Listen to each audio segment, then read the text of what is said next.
Ma'am attendance बाद में लोगे ना, अभी तो ना लगाएं। नहीं अभी नहीं लगानी मैंने। Okay, good afternoon students.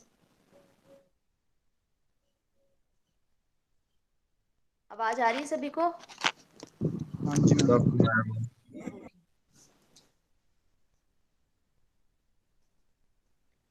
ये तो लास्ट लेक्चर हम दे रहे थे फंडामेंटल ड्यूटीज पे।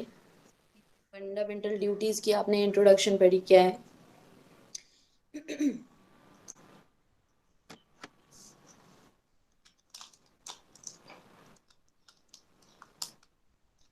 चलिए, आज मेरा माउस थोड़ा वर्क नहीं कर रहा है। Anyway,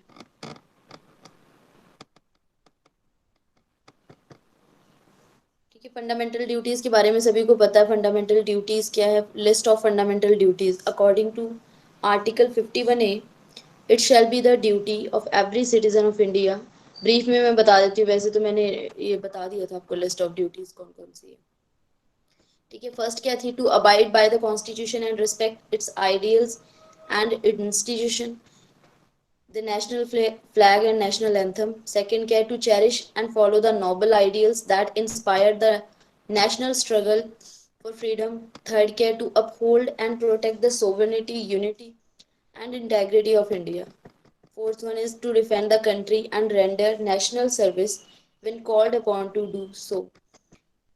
Next day, to promote harmony and the spirit of a common brotherhood amongst all the people of India, transcending religious, linguistic, and regional or sectional diversities, and to renounce practices derogatory to the dignity of women. Next step, to value and preserve the rich heritage of the country's composite culture, to protect and improve the natural environment, including forests, lakes, rivers, and wildlife, and to have compassion for living creatures, to develop scientific temper, humanism, and the spirit of inquiry and reform, to safeguard public property and to abjure violence, to strive towards excellence in all spheres of individual and collective activity, so that the nation constantly rises to higher levels of endeavor and achievement. And last care, to provide opportunities for education to his child or ward between the age of 6 and 14 years. This duty was added by the 86th Constitutional Amendment Act of 2002. ठीक है, वैसे तो कितनी recommend की गई थी by the स्वर्ण Singh committee के द्वारा, जो रेकमेंडेशन थी फंडामेंटल ड्यूटीज की, वो थी 10। और 2002 में by the 86th constitutional amendment के द्वारा एक ड्यूटी को और ऐड ऑन किया गया। ठीक है, लास्ट वाली, जिसमें जो बच्चों के लिए जो अपॉर्चुनिटी है एजुकेशन की, वो सभी का एक फंडामेंटल ड्यूटी बनती है पेरेंट्स की और सभी सिटीजन्स की, कि उनको जो एजुकेशन की अपॉर्चुनिटी है वो प्रोवाइड करवाई जाए। ठीक है, तो ये लास्ट 11th फंडामेंटल ड्यूटीज थी, जो by the 86 amendment act, constitutional amendment act के द्वारा ऐड की गई इन 2002 में। ठीक है, तो ये लास्ट आपने इसको पढ़ लिया था कौन कौन सी ड्यूटीज थी। नेक्स्ट है features of the fundamental duties. Fundamental duties के क्या फीचर्स हैं? फर्स्ट क्या है? Following points can be noted with regard to the characteristics of the fundamental duties. First क्या है? Some of them are moral duties while others are civic duties. इनमें से जो टोटल 11 फंडामेंटल ड्यूटीज लिस्ट की गई है, उसमें से कुछ जो है मॉरल ड्यूटीज है, क्योंकि मैंने पहले ही बताया जो फंडामेंटल ड्यूटीज है मॉरल ऑब्लिगेशंस है। ठीक है, कि आपको ऐसा करना है, ऐसा नहीं करना, नॉर्मल सी चीजें कि आपको किस चीज की रिस्पेक्ट करनी है, क्या करना है। ठीक है, some of them are moral duties while other are civic duty. For instance, example के लिए, जैसे कि cherishing noble ideals of freedom struggle is a moral percept. ठीक है, जो हमारे फ्रीडम के टाइम पे जिन्होंने स्ट्रगल की है, जो स्ट्रगलर रहे हैं, उनको जो भी आइडियल्स थे, ठीक है, उनको चेरिश करना, ये हमारी एक मॉरल ड्यूटी बन जाती है। And respecting the constitution, national flag and national anthem is a civic duty। ठीक है, कि आप अपने संविधान की रिस्पेक्ट करें, नेशनल फ्लैग की रिस्पेक्ट करें एंड नेशनल एंथम की रिस्पेक्ट करें, वो आपकी एक बन जाती है सिविक ड्यूटी। ठीक है, नेक्स्ट क्या है? They refer to such values which have been a part of the Indian tradition, mythology, religions and practice In other words, they essentially contain just a codification of tasks integral to the Indian way of life. ठीक है, क्या refer किया इस ये जो values है जिसमें कि इंडियन ट्रेडिशन का एक हिस्सा रही है, या बोल दो मिथोलॉजी का, या हमारे रिलीजन्स का एंड प्रैक्टिसेस का। ठीक है, ये जो चीजें, ये जो फंडामेंटल ड्यूटीज है, एक तरह की क्या है, मॉरल ड्यूटीज भी है, सिविल ड्यूटीज भी है। मॉरल ड्यूटीज क्या चीज को रिप्रेजेंट करती है, वो किसका पार्ट रही है, वो ये हमारी जो इंडियन कल्चर है, ठीक है, जो हमारा इंडियन का ट्रेडिशन है, उसको देखकर बनाई गई है मॉरल ड्यूटीज। ठीक है, कि आपको इस तरह इनकी रिस्पेक्ट करनी है, जो हमारे फ्रीडम फाइटर्स रहे हैं उनकी रिस्पेक्ट करनी है, उनको चेरिश करना है। और जो हमारी मिथोलॉजी हो गई, हमारे रिलीजन को लेकर और प्रैक्टिसेस को लेकर, ये चीजों को वैल्यू किया गया। In other words, they essentially contain just a codification of task integral to the Indian way of life. जैसा हमारा इंडियन वे ऑफ लाइफ है, ठीक है, उसके अकॉर्डिंग इसको एक कोड में कन्वर्ट करके फंडामेंटल ड्यूटीज में कंटेन किया गया। नेक्स्ट है, unlike some of the fundamental rights which extend to all persons, whether citizens or foreigners, the fundamental duties are confined to citizens only and do not extend to foreigners. Fundamental rights की तरह ऐसा नहीं है कि इसको सभी persons को मतलब कि फंडामेंटल राइट्स जैसे हमारे सिटीजन्स को तो है ही है, ठीक है, फंडामेंटल राइट्स मिले हुए हैं, उसके साथ साथ जो कुछ फंडामेंटल राइट्स जो फॉरेनर्स को भी दिए हुए हैं, ठीक है। बट उस तरह फंडामेंटल ड्यूटीज नहीं है। फंडामेंटल ड्यूटीज जो करनी है वो सिर्फ और सिर्फ कहाँ तक, सिटीजन्स तक ही कन्फाइंड है। सिर्फ सिटीजन्स के ऊपर ही ये मतलब इम्प्लीमेंट की गई है कि आपको फंडामेंटल ड्यूटीज जो है अपनी करनी है, and do not extend to the foreigners. पर ये फॉरेनर्स के ऊपर लागू नहीं होती कि आपको करनी है नहीं करनी, उनकी मर्जी है, उनको करनी है करे, नहीं करनी ना करे, ठीक है। पर सिर्फ और सिर्फ किसके ऊपर कन्फाइंड है, सिटीजन्स के ऊपर। नेक्स्ट क्या है, like the directive principles, the fundamental duties are also non-justiciable. The constitution does not provide for their direct enforcement, ठीक है। Directive principle of state policy, हमारे जो फंडामेंटल राइट्स के आर्टिकल आते हैं, सभी को पता है 12 से लेके 35 तक फंडामेंटल राइट्स के आर्टिकल आते हैं। उसके बाद जो 36 से 51 तक आते हैं वो आते हैं directive principle of state policy, ठीक है। फंडामेंटल ड्यूटीज के बाद हम directive principle of state policy पे ही मूव करेंगे। Directive principle of state policy की तरह जो फंडामेंटल ड्यूटीज है वो नॉन जस्टिसेबल है, ठीक है। डायरेक्टिव प्रिंसिपल भी नॉन जस्टिसेबल है और फंडामेंटल ड्यूटीज भी नॉन जस्टिसेबल है। मतलब अगर इनकी कहीं वायलेशन होती है तो आप उसको कोर्ट में जाके इन्फोर्स नहीं कर सकते, ठीक है। The constitution does not provide for their direct enforcement by the courts.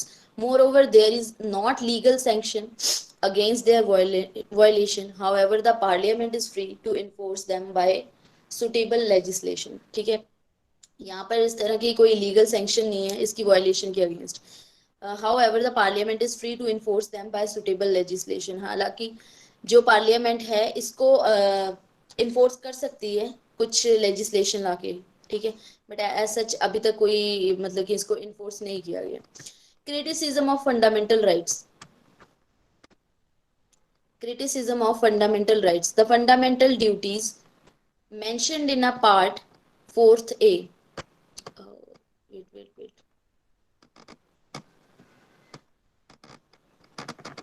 एक मिनट रुको।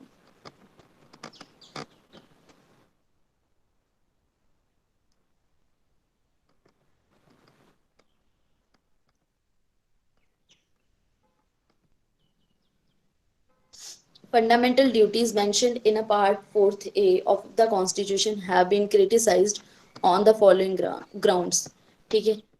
फंडामेंटल ड्यूटीज क्या है ये सबको क्लियर है, ठीक है। कितनी फंडामेंटल ड्यूटीज है, टोटल हमारी 11 है। 10 रिकमेंडेशन पर आई थी स्वर्ण सिंह कमेटी की, जिसमें से 2-3 को क्या किया गया, एक्सक्लूड कर दिया गया जस्ट बिकॉज की वो कांग्रेस जो कांग्रेस की गवर्नमेंट थी उन्होंने एक्सेप्ट नहीं की ड्यू टू सम रीजंस, ठीक है। और उसके बाद जो क्रिटिसिज्म होता है फंडामेंटल राइट्स का वो क्या है, पहला पहला क्रिटिसिज्म क्या रहा, the list of duties is not exhaustive as it does not cover other important duties like casting vote, paying taxes, family planning, and so on. In fact, duty to pay taxes was recommended by the Swaran Singh committee. पहला क्या था कि जो duty मतलब कि list है fundamental duties की, वो एग्जॉस्टिव नहीं है। ठीक है, उसको डिफाइन नहीं किया गया, पूरी तरह एक्सप्लेन नहीं किया गया, जस्ट लाइक फंडामेंटल राइट्स की तरह। ठीक है, अपने फंडामेंटल राइट्स के लेक्चर्स लगाए हैं। ठीक है, उसमें विद एक्सप्लेनेशन, विद मतलब कि डिफाइन किया गया कि फंडामेंटल ड्यूटीज है किस किस ग्राउंड पे, उसको कैसे कैसे इम्प्लीमेंट किया गया है, अगर कहीं वायलेशन होती है तो आप कैसे करोगे। ठीक है, बट यहाँ पर फंडामेंटल ड्यूटीज को इस तरह डिफाइन नहीं किया गया, एक्सप्लेन नहीं किया गया। So is not exhaustive as it does not cover the other important duties, और ना ही इसमें जो और इम्पोर्टेंट ड्यूटीज थी उसको कवर किया गया। जैसे कि कास्टिंग वोट, कि आपको वोट कास्ट करनी ही करनी है, आपको वोट इलेक्शन में डालनी ही डालनी है, ये भी हमारी फंडामेंटल ड्यूटीज है। ठीक है, इसको ऐड ऑन नहीं किया गया। सेकंड है पेइंग टैक्सेस।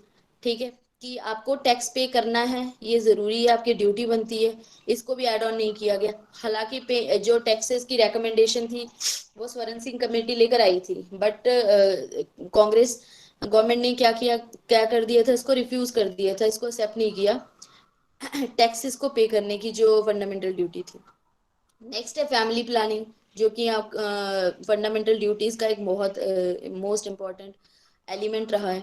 ठीक है, फैमिली प्लानिंग को ऐड ऑन नहीं किया गया। जिस तरह हमारी कंट्री की पॉपुलेशन इस तरह बढ़ रही है, ठीक है, पीछे से बढ़ती आ रही है, कि जहाँ पर आप ये कह सकते थे कि लोगों पर इस चीज़ को इम्प्लीमेंट किया जाए कि जो लोगों की ये ड्यूटी बनती है कि दो से ज्यादा बच्चे को है क्या करना है, पैदा नहीं करना है। तो इस तरह एक फैमिली प्लानिंग गवर्नमेंट को लानी चाहिए थी एज अ फंडामेंटल ड्यूटी बनाकर, जिसको फंडामेंटल ड्यूटी में नहीं रखा गया। ठीक है, तो लोग अपनी मर्जी से, कोई 4 कर रहा है, 5 कर रहा है, कोई 10-10 बच्चे कर रहा है। तो इस तरह क्या हुआ, ये पॉपुलेशन जो है हमारी इंडिया की, अब आप देखोगे कि कितनी बढ़ चुकी है। तो फैमिली प्लानिंग और भी कुछ मतलब इंपॉर्टेंट ड्यूटीज थी जिसको ऐड नहीं किया गया फंडामेंटल लिस्ट में। तो एक तो ये तो क्रिटिसिज्म रहा इसका। In fact duty to pay taxes was recommended by the Swaran Singh committee. Second क्या था, some of the duties are vague, ambiguous and difficult to be understood by the common man. ठीक है, कुछ जो ड्यूटी रही है वेग हो गई, एम्बिगस मतलब कि आप बोल दो कि पूरी तरह से एक्सप्लेन नहीं है, स्पष्ट नहीं है, वेग इन द सेंस कि क्लियर नहीं हो रही है हमें उस चीज को। ठीक है, and difficult to be understood by the common man. ठीक है, कि और जो एक आम आदमी को ये चीजें समझ नहीं आ रही है, क्योंकि ना उसको क्लियरली डिफाइन किया गया है कि क्या है चीजें। और एम्बिगुअस मतलब कि डबल मीनिंग बनता है, एम्बिगुअस का मतलब डबल मीनिंग बनना। ठीक है, कि जो फंडामेंटल ड्यूटीज है कहीं ना कहीं उनका डबल मीनिंग बन रहा है किसी किसी फंडामेंटल ड्यूटीज का, और प्रॉपर तरीके से वो एक्सप्लेन नहीं की गई है, तो मतलब वेग है। Difficult to be understood by the common man, आम आदमी को इसकी समझ नहीं आती, ना ही गवर्नमेंट कोशिश करती है उनको समझाने की, और ना ही जो है समझ आती। जो थोड़े बहुत पढ़े लिखे हैं, ठीक है, उनको तो ये पता चल जाता है, बट नॉर्मल लोगों को इसका नहीं पता चलता है। फॉर एग्जाम्पल, जैसे कि different interpretation can be given in the phrases like noble ideals, composite culture, scientific temper and so on. ठीक है, अलग अलग इंटरप्रिटेशन यहाँ पर आपको देखने को मिलेगी। जैसे कि नोबल आइडियल्स हो गए, कि आपको नोबल आइडियल्स है उनको रिस्पेक्ट देनी है, उनको चेरिश करना है, ये हमें पता है बिकॉज हम इस चीज को पढ़ रहे हैं। ठीक है, कि हमारी ये फंडामेंटल ड्यूटी है कि जो हमारे फ्रीडम फाइटर्स रहे हैं, जो हमारे नोबल आइडियल्स रहे हैं, ठीक है, चाहे वो फ्रीडम फाइटर्स रहे हैं, चाहे जिन्होंने भी देश को आज़ाद कराने में पार्टिसिपेट किया है, ठीक है, उनको चेरिश करना, उनको रिस्पेक्ट देना। ठीक है, ये हम नेशनल लेवल पे कई बार सेलिब्रेट भी करते हैं, जब भी उनका बर्थ होता है या कुछ भी होता है, इस तरह के ओकेजन्स होती है, तो उनको चेरिश करना ये कॉमन लोगों के समझ में कई बार नहीं आता कि। ठीक है, ऊपर से कॉम्पोजाइट कल्चर है, साइंटिफिक टेम्पर है। साइंटिफिक टेम्पर मतलब कि आप बोल दो कि पीछे कोई भी हम कुछ भी चीजें एजुकेशन फील्ड में लाई जा रही है, उसके पीछे का साइंटिफिक रीजन। ठीक है, साइंटिफिक, हालांकि हमारी जो एजुकेशन पॉलिसी में इस चीज को इम्प्लीमेंट अभी तक नहीं किया गया, बिकॉज गवर्नमेंट अभी इस तरह की कोई पॉलिसी लेकर नहीं आई कि हर हर फैक्ट के पीछे उसका साइंटिफिक रीजन देखा जाए। तो यहाँ पर जो फ्रेजेस में इसको ऐड किया गया साइंटिफिक टेम्पर को, और भी चीजें हैं। ठीक है, they have been described, third point क्या है, they have been described by the critics as a code of moral percepts due to their non-justiciable character. Interestingly, the Swaran Singh committee had suggested for penalty or punishment for the non-performance of fundamental duties. इस बात पर भी इसकी criticism रही कि आपने जो moral perspective लगाए हैं, ठीक है, कोड ऑफ मॉरल पर्सपेक्ट्स हैं जो due to their non justiciable character के कारण, कि इनको नॉन जस्टिसेबल रखा, कि अगर आपके फंडामेंटल ड्यूटीज की कोई उल्लंघना करता है या उसको मानने से कोई रिफ्यूज करता है तो उसको वो जस्टिसेबल होनी चाहिए, कहीं ना कहीं उनको पनिश करना चाहिए, ज्यादा नहीं तो थोड़ा बहुत, ठीक है। अब हालांकि स्वरण सिंह कमेटी किया था कि अगर कोई इस तरह की वायलेशन होती है फंडामेंटल ड्यूटीज को लेकर तो वहां पर या फिर पार्लियामेंट किसी तरह की पेनल्टी लगाए या फिर उनको पनिशमेंट दे, ठीक है, for non performance of fundamental duties, fundamental duties की नॉन परफॉर्मेंस के ऊपर अगर कोई पर्सन उसको, कोई सिटीजन उसको मानने से इनकार करता है तो, ठीक है। नेक्स्ट क्या क्रिटिसिज्म रहा इसका, their incursion in the constitution was described by the critics as superfluous. This is because the duties included in the constitution as a fundamental would be performed by the people even though they were not incorporated in the constitution. जो उनकी incursion रही है constitution में was described की गई by the critics कि as a superfluous, बहुत बढ़ा चढ़ा के दिया गया इन चीज़ों को. This is because the duties included in the constitution as a fundamental would be performed by the people even though they were not incorporated in the constitution. कि ये जो ड्यूटीज इंक्लूड की गई है कॉन्स्टिट्यूशन में as a fundamental would be performed, लोगों के द्वारा परफॉर्म हो जाएगी जब लोग मतलब इतने अवेयर हो जाएंगे इस चीज़ के लिए, इतने पढ़े लिखे होंगे, ठीक है, जैसे कि अदर कंट्रीज है, रशिया को छोड़कर बाकी जो डेमोक्रेटिक कंट्रीज है जिन्होंने फंडामेंटल ड्यूटीज़ को ऐड नहीं किया कॉन्स्टिट्यूशन में, जस्ट बिकॉज उनको ये भरोसा था कि जो लोग हैं वो इतने अवेयर हैं, हमारे इतने मतलब कि पढ़े लिखे हैं, तो उनको अपनी फंडामेंटल ड्यूटीज़ के बारे में खुद ही जो है नॉलेज है, ठीक है।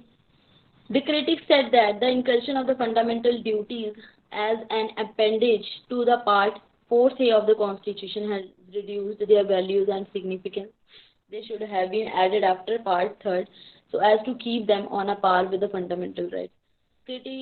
जो critics थे उनका ये भी कहना था जो कुछ fundamental rights है, ठीक है, उसको अलग से पार्ट मतलब कि directive principle of state policy के बाद ही क्यों रखा गया, हालांकि 12 से लेकर 35 तक, सॉरी 35 तक जो है फंडामेंटल राइट्स थे, चाहते तो उसके साथ ऐड ऑन किया जा सकता था 35A का पार्ट लेकर, ठीक है। तो उसको मतलब ये मतलब कि एक तरह से क्रिटिसिज्म करना इस चीज़ का कि इसको directive principle of state policy के बाद ही क्यों रखा गया, हालांकि directive principle of state policy की तरह फंडामेंटल ड्यूटीज भी क्या है, नॉन जस्टिसेबल है.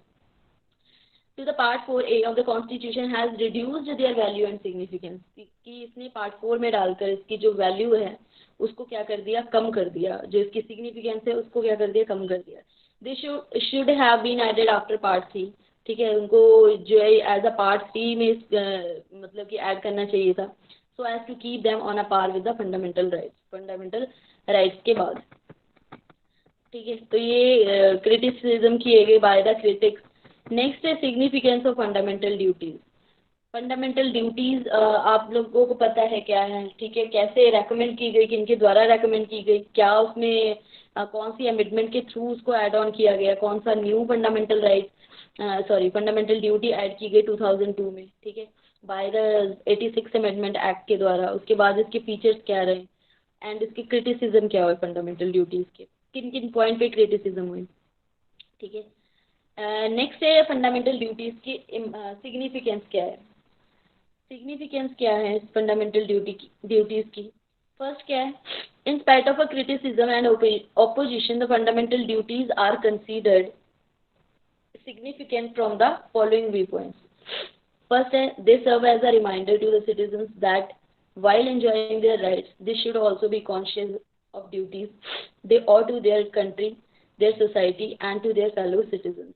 ठीक है, अपने फंडामेंटल राइट्स को एंजॉय करते टाइम जो सिटीजन्स हैं, ठीक है, उनको अपनी ड्यूटीज़ के बारे में भी कॉन्शियस होना चाहिए, ठीक है, अपनी कंट्री को लेकर, अपनी सोसाइटी को लेकर और अपने साथ वाले सिटीजन्स को लेकर।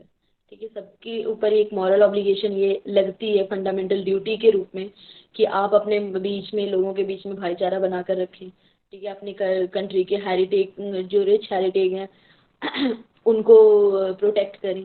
ठीक है, कंट्री में एक हार्मोनी, एक पीस बनाए रखें, और अपने इन्वायरमेंट को क्लीन एंड हाइजेनिक रखें। ठीक है, there are lot of things यहाँ पर जो चीज़ें इम्प्लीमेंट की गई है। ठीक है, बाकी जो आपकी मॉरल ऑब्लिगेशन लगाई गई है कि आपको रिस्पेक्ट करनी है जो भी हमारे फ्रीडम फाइटर्स रहे हैं, ठीक है, जो भी हमारे आइडल्स रहे हैं। तो इस तरह एक हमारी मॉरल ऑब्लिगेशन लग जाती है और एक सिविक ड्यूटी लग जाती है फंडामेंटल ड्यूटीज को लेकर। सेकेंड है, they serve as a warning against the anti-national and anti-social activities like burning the national flag, destroying public property and so on। ठीक है, इसके साथ साथ एक वार्निंग भी इसके अगेंस्ट दी जाती है कि किसी तरह की जो नेशनल, एंटी नेशनल एक्टिविटीज़ हो गई, एंटी सोशल एक्टिविटीज़ हो गई, जैसे कि नेशनल फ्लैग को बर्न करना, पब्लिक प्रॉपर्टी को डिस्ट्रॉय करना और बाकी सब चीज़ें, जब आप इस तरह के दंगे फसाद होते देखते हो, लोगों के बीच इतना ज़्यादा वायलेंस फैल जाता है, ठीक है, एक दूसरे को मारने लगे थे, वो बिल्कुल टोटली भूल जाते हैं। ठीक है, उनकी फंडामेंटल ड्यूटी क्या है वो बुरी तरीके से भूल जाते हैं और ऐसी ऐसी हरकतें करने लगते हैं जो कि नॉन टॉलरेबल है। ठीक है हालांकि अगर कभी न्यूज़ में इस तरह की चीज़ें पीछे हिस्ट्री में हुई देखी होंगी तो आपको पता होगा। ये तो इस तरह यहाँ पर एक सिग्निफिकेंस ये भी आ जाती है, they serve as a warning. ठीक है, उन्हें वार्निंग के उसमें सर्व किया जाता है against the anti national activities कोई ना करें, या एंटी सोशल एक्टिविटीज़ हो गई जैसे नेशनल फ्लैग को बर्न करना, पब्लिक प्रॉपर्टी को डिस्ट्रॉय करना and so on. This serve as a source of a inspiration. Third point क्या है, this serve as a source of inspiration for the citizen and promote a sense of discipline and commitment among them. They create a feeling that the citizens are not mere spectators but active participants in the realization of the national goals। ठीक है, as a source क्या serve करते हैं, as a source of inspiration citizens के लिए, and promote a sense of discipline and commitment among them, उनके बीच में एक कमिटमेंट को, एक डिसिप्लिन को प्रमोट करना। They create a feeling that the citizens are not mere spectators but active participants in the realization of national goals। Fourth point क्या है, they help the courts in examining the and determining the constitutional validity of law। In 1992, the Supreme Court ruled that in determining the constitutionality of any law, if a court finds that the law in a question seeks to give effect to the fundamental duty, it may consider such law to be reasonable in relation of Article 14, equality before law, or Article 19, Article 19, six freedoms, and thus save such law from unconstitutionally। और क्या help करता है, they help the court in examining and determining the constitutional validity of law. ठीक है, जो भी law की validity है, ठीक है, कॉन्स्टिट्यूशनल वैलिडिटी है लॉ की, इसको डिटरमाइन करने में, एग्जामाइन करने में हेल्प करता है। इन 1992 में द सुप्रीम कोर्ट ने क्या मतलब पास किया, रूल्ड दैट कि in determining the constitutionality of any law, if a court finds that the law in a question seeks to give effect of a fundamental duty, it may consider, इसे consider किया गया such law to be a reasonable in relation to Article 4, equality before law, और Article 19 जिसमें 6 freedoms दी हुई है, and thus save such law from unconstitutionally। Last point क्या है, they are enforceable by law, law के द्वारा enforceable है। Hence, the Parliament can provide for the imposition of appropriate penalty or punishment for failure to fulfill any of them।